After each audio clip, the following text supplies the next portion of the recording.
Hi, this is Randy, and we're going to continue on with our Mac OS as a virtual under ESXi. What we need to do next is we need to install the vmtools.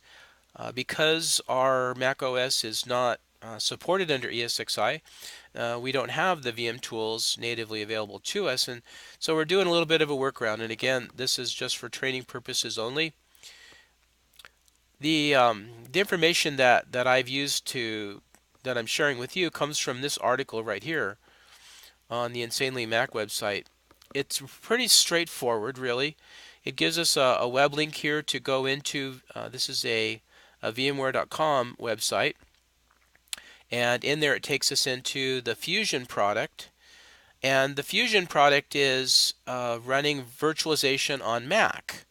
And let me just show you where we can get that. So here in our training program, here in the site program, we have access to DreamSpark, and you can see that under our VMware offerings here, under VMware, we're familiar with VMware Workstation. We love it.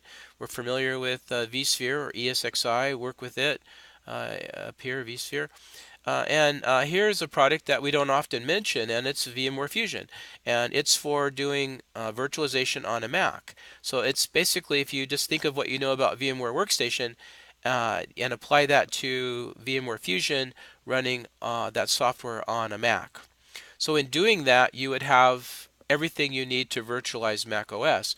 We're doing a workaround. We're running Mac OS on non-Mac hardware, and so that's why this workaround here. We had to patch ESXi, and now we have to do a little work to get the latest version of the VMware tools for Mac OS. So back to the article. Here's the article. We're going to go to this website, and specifically we're going to be looking for this file.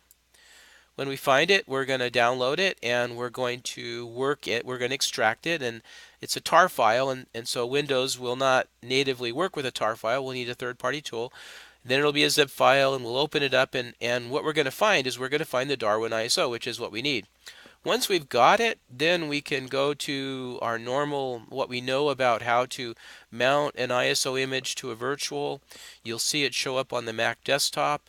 Um, It'll be an icon in the upper right hand corner. You click on it, it'll give you the option to install VMware tools, to uninstall VMware tools, and from there it's just like you would expect. There's no surprises. It's Mac is different than Windows. Windows is different than Linux, and all of them have their little differences. But we leave that to you for self-discovery. We just want to help you with the hard stuff. Okay. So, anyways, let's go do that. So if I follow this link right here, it'll take me to this website, and it's got all these different versions. Scroll down here, a lot of different versions. And I go for the latest. I mean, the article, that's what it was written for. It said 11.0.2, the latest. Here I am. We're kind of just poking around. I go here, and it turns out that I go to packages, and there's the file that the web article author referenced, and it's great. It's right there.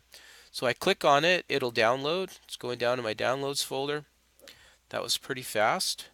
If I go now into my downloads folder, there it is. And again, I need a third-party tool to open that.